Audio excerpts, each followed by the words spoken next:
வேதங்கள் யாவும் ஈசனை போற்றுதே. எழிற்கோலங்கள் காட்டியாடும் நாதனை பாடுதே.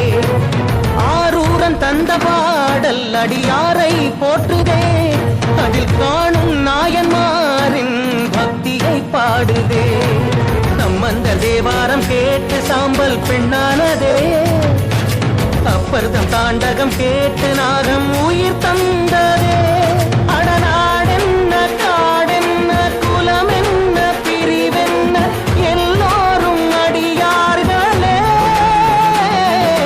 திங்கள் சூடிய நாதனே கங்கை நாடிய வேதனே மங்கை கூடிய பாகனே